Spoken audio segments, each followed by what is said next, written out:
നാം നല്ലൊരു വരൾച്ചയെ ഇപ്പം നേരിടുക. കേരളത്തിലെ ഗ്രാമീണ കുടിവെള്ള സ്രോതസ്സായ തുറന്ന കിണറുകൾ ഏകദേശം 65 ലക്ഷത്തിലധികമുണ്ട്. ഈ കിണറുകൾ ഡിസംബർ മുതൽ ചെറിയ തോതിൽ വറ്റാൻ തുടങ്ങുകയും മാർച്ച് ഏപ്രിൽ മാസങ്ങളാകുമ്പോൾ നന്നായി ഭൂഗർഭ ജലനിരപ്പും കിണറ്റിലെ ജലത്തിന്റെ ആഴവും കുറയുകയും നമുക്ക് വരൾച്ച അനുഭവപ്പെടുകയും ചെയ്യുന്നുണ്ട്. ടെറസിൽ വീഴുന്ന മഴവെള്ളത്തെ, അല്ലെങ്കിൽ ഓടിന്റെ പുറത്ത് വീഴുന്ന, അല്ലെങ്കിൽ നമ്മുടെ പുരപ്പുറത്ത് വീഴുന്ന മഴവെള്ളത്തെ വളരെ ലളിതമായി ശുദ്ധീകരിച്ച് കിണറുകളിലേക്ക് കൊണ്ടുപോകാവുന്നതാണ്. അത്തരത്തിലുള്ള കിണർ റീചാർജിന്റെ വിജയിച്ച ഒരു കഥ പറയുക എന്നുള്ളതാണ് ഉദ്ദേശിക്കുന്നത്. ഇതിലൂടെ കേരളത്തിലെ ഏതൊരു ആളിനും വളരെ ലളിതമായി കിണർ നിറയ്ക്കുവാനും റീചാർജ് ചെയ്യുവാനും കഴിയും. ഇവിടെ 2 തരത്തിലുള്ള ടെറസ് നമുക്ക് കാണാം. 2ാമത്തെ നിലയുടെ ടെറസുമുണ്ട്, 1ാമത്തെ നിലയിലും. മുകളിലത്തെ നിലയിലെ ടെറസിലെ വെള്ളം താഴെ വരുന്നു. ഈ ടെറസിലെ വെള്ളമാണ് വീണ്ടും താഴേക്ക് പോകുന്നത്. താഴേക്ക് പോകുന്നതിന് ഒരു ഡൗൺ പൈപ്പ് സ്ഥാപിച്ചിട്ടുണ്ട്. ആ ഡൗൺ പൈപ്പിലൂടെ ഇറങ്ങുന്ന മഴവെള്ളത്തെ താഴെ സ്ഥാപിച്ചിരിക്കുന്ന ഒരു ഫിൽട്ടർ ടാങ്കിൽ ഏറ്റവും കുറഞ്ഞത് ഒരു 300 ലിറ്റർ വെള്ളമെങ്കിലും കൊള്ളുന്ന ഒരു സംവിധാനം ഉണ്ടാവുക എന്നുള്ളതാണ്. സിമന്റ് കൊണ്ടോ ഫൈബർ ടാങ്കുകളോ മറ്റേത് തരത്തിലുള്ള അലുമിനിയമോ സ്റ്റീലോ ഏത് തരത്തിലുള്ള അടച്ച ടാങ്ക് നമുക്ക് ഉപയോഗിക്കാവുന്നതാണ്. ആ ടാങ്കിൽ വ്യത്യസ്തമായ ജലശുദ്ധീകരണ സംവിധാനങ്ങൾ ഉൾപ്പെടുത്തിയ ഒരു ഫിൽട്ടറാണ് പ്രവർത്തിക്കുന്നത്. ഫിൽട്ടറിൽ ഏറ്റവും താഴെയായി 3/4 ഇഞ്ചിന്റെ ചല്ലി അഥവാ മെറ്റലാണ് നാം നിറയ്ക്കുന്നത്. ഏകദേശം 20% ടാങ്കിന്റെ 20% ഭാഗത്ത് മെറ്റൽ നിറയ്ക്കും. മെറ്റൽ നിറയ്ക്കുന്നതിന് മുമ്പേ ടാങ്കിൽ നിന്ന് കിണറ്റിലേക്ക് പോകുന്ന ഒരു ഹോളും ഒരു പൈപ്പും 3 ഇഞ്ചിന്റെയോ 4 ഇഞ്ചിന്റെയോ പൈപ്പും കണക്ട് ചെയ്തിരിക്കും. ആ പൈപ്പ് കണക്ട് ചെയ്തിരുന്ന സ്ഥലത്ത് ഒരു ചെറിയ നെറ്റ്, ഇതിലിടുന്ന ഫിൽറ്റർ മീഡിയ കിണറ്റിലേക്ക് പോകാതിരിക്കുന്ന ഒരു ചെറിയ നെറ്റ് കൂടി വാങ്ങി ഉറപ്പിച്ചിരിക്കും. അങ്ങനെ നെറ്റ് ഘടിപ്പിച്ച 3 ഇഞ്ചോ 4 ഇഞ്ചോ പൈപ്പ് പുറത്തേക്ക് ഘടിപ്പിച്ചിരിക്കുന്ന ടാങ്കിന്റെ ഏറ്റവും അടിവശത്ത് ചല്ലി നാം നിറക്കുന്നു.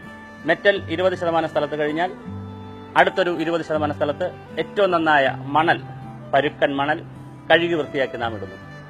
പിന്നെ ഒരു 20% സ്ഥലത്ത് ചിരട്ടക്കരി നാം ഉപയോഗിടുന്നു. ചിരട്ടക്കരി ഇടുന്നത് അന്തരീക്ഷത്തിലെ കാർബണെ ഡീആക്ടിവേറ്റ് ചെയ്ത് കാർബണിന്റെ എന്തെങ്കിലും സ്വാധീനമുണ്ടെങ്കിൽ വെള്ളത്തിൽ വരാതിരിക്കുവാനാണ്. അത് കഴിഞ്ഞ് ഒരു 10% സ്ഥലത്ത് നാം വീണ്ടും മണലും ഒരു 10% സ്ഥലത്ത് നാം മെറ്റൽ ഒന്നുകൂടി 3/4 ഇഞ്ചിന്റെ മെറ്റൽ ഇടുന്നു. ഇങ്ങനെ 5 ലെയർ. ഏറ്റവും താഴെ മെറ്റൽ, തുടർന്ന് മണൽ, ചിരട്ടക്കരി, ചെറിയ തോതിൽ മണൽ, വീണ്ടും ചെറിയ തോതിൽ മെറ്റൽ. അതിന്റെ ഏറ്റവും മുകളിലായി ഒരു 10 മുതൽ 20 അല്ലെങ്കിൽ 30% വരെ, പരമാവധി 30% വരെ വാക്വമായി ശൂന്യമായി നാം ഇട്ടിരിക്കും. ഫിൽട്ടർ ടാങ്കിന്റെ ഏറ്റവും മുകൾ ഭാഗത്ത് മഴവെള്ളം വന്ന് വീഴുന്നു. ഞാൻ സൂചിപ്പിച്ചതുപോലെ വിവിധ അറകളിലൂടെ, ചല്ലിയിലൂടെ, മെറ്റലിലൂടെ, മണലിലൂടെ, ചാർക്കോളിലൂടെ, ചിരട്ടക്കരിയിലൂടെ, വീണ്ടും മണലിലൂടെ, മെറ്റലിലൂടെ ഇറങ്ങി നെറ്റ് വഴിയാണ് കിണറ്റിലേക്ക് വെള്ളം പോകുന്നത്. ഈ പോകുന്ന വഴിക്ക് അത് നമുക്ക് താഴെ കാണാം, ഒരു ഫസ്റ്റ് ഫ്ലഷ് സംവിധാനം വെച്ചിട്ടുണ്ട്. ഈ ടെറസ് ഇപ്പോൾ വളരെ ശുദ്ധമാണെങ്കിലും ചില മേൽക്കൂരകളിൽ എന്തെങ്കിലുമൊക്കെ പൊടിപടലങ്ങളോ കായികനികളോ സമീപത്തുള്ള ഇലയോ ഒക്കെ പൊഴിഞ്ഞു വീഴാം. ഒരു ഫസ്റ്റ് ഫ്ലഷ് സംവിധാനം വയ്ക്കുകയും ഫിൽറ്ററിലേക്ക് പോകാതെ അതിന് മുന്നേ തന്നെ ആ ഫസ്റ്റ് ഫ്ലഷ് ഓപ്പൺ ചെയ്യുമ്പോൾ പുരപ്പുറത്തെ വെള്ളം, ടെറസിലെ വെള്ളം, മലിനവസ്തുക്കൾ കടന്നിട്ടുണ്ടെങ്കിലും അത് ഭൂമിയിലേക്ക് പോകും. നമ്മുടെ ടെറസും പുരപ്പുറവും വൃത്തിയായി എന്ന് ഉറപ്പാകുമ്പോൾ ഫസ്റ്റ് ഫ്ലഷ് സംവിധാനം ക്ലോസ് ചെയ്യുമ്പോൾ, ആ ടാപ്പ് ക്ലോസ് ചെയ്യും, വാൽവ് ക്ലോസ് ചെയ്യുമ്പോൾ, അടയ്ക്കുമ്പോൾ അത് വീണ്ടും മഴവെള്ളം വരികയും അത് നമ്മുടെ ഫിൽട്ടർ ടാങ്കിലെത്തുകയും തുടർന്ന് കിണറ്റിലേക്ക് എത്തുകയുമാണ് ചെയ്യുന്നത്. ഈ പൈപ്പിൽ ഒരു വാൽവ് വെച്ചിട്ടുണ്ട്. ഈ വാൽവാണ് ഫസ്റ്റ് ഫ്ലഷ് വാൽവ് എന്നറിയപ്പെടുന്നത്. ഈ പൈപ്പാണ് ഫസ്റ്റ് ഫ്ലഷ് പൈപ്പ് എന്ന് ഉദ്ദേശിച്ചത്. ഈ വാൽവ് തുറന്നിടുന്ന സമയത്ത് ആദ്യം പെയ്യുന്ന മഴകളിലെ മഴവെള്ളം ടെറസ് വൃത്തിയാക്കി പല രൂപത്തിൽ ഇതിലൂടെ പുറത്തേക്ക് പോകും. ഒരു കാരണവശാലും അത് കിണറിലേക്ക് പോവുകയില്ല.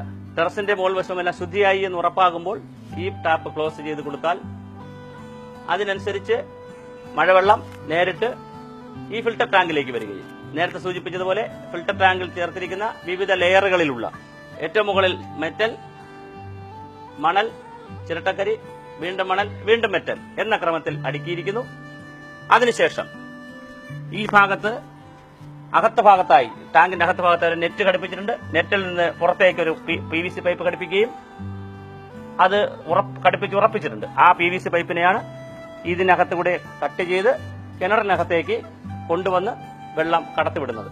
ഇവിടെ സംഭവിക്കുന്നത് ടെറസിലെ വെള്ളം നേരത്തെ മുറ്റത്തൊക്കെ പൊയ്ക്കൊണ്ടിരുന്നെങ്കിൽ, അല്ലെങ്കിൽ ഈ ബാക്ക്യാർഡിൽ പൊയ്ക്കൊണ്ടിരുന്നെങ്കിൽ അതിന് അവിടെയൊന്നും പോകാതെ ലക്ഷക്കണക്കിന് ലിറ്റർ മഴവെള്ളത്തെ ഈ ഫിൽട്ടർ യൂണിറ്റിൽ കയറ്റുകയും, ഇത് 300 ലിറ്ററാണ് ഈ ടാങ്കിന്റെ കപ്പാസിറ്റി, ഇതിൽ കയറ്റുകയും വളരെ നന്നായി ശുദ്ധീകരിച്ചതിന് ശേഷം കിണറ്റിലേക്ക് കടത്തിവിടുകയുമാണ് ചെയ്യുന്നത്.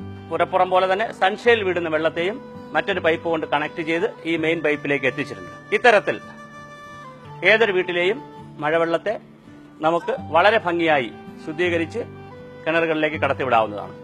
ഇനി ജൂൺ മാസത്തിൽ നന്നായി കിണർ നിറഞ്ഞു പോവുകയാണെങ്കിൽ, വലിയ മഴ വന്ന് നിറഞ്ഞു പോവുകയാണെങ്കിൽ, പ്രതീക്ഷിക്കാത്ത വർഷങ്ങളിൽ വളരെ വലിയ മഴ വരികയാണെങ്കിലും നമ്മുടെ കൺട്രോൾ സിസ്റ്റം തുറന്നിട്ടാൽ ആ അധികമുള്ള വെള്ളമല്ല പുറത്തു പോകും. നമുക്ക് കിണറിൽ വെള്ളം കുറഞ്ഞു പോകുമ്പോൾ കടത്തിവിടുകയും വളരെ കൂടിപ്പോയി എന്ന് പറയുമ്പോഴും കൺട്രോൾ ചെയ്യാം.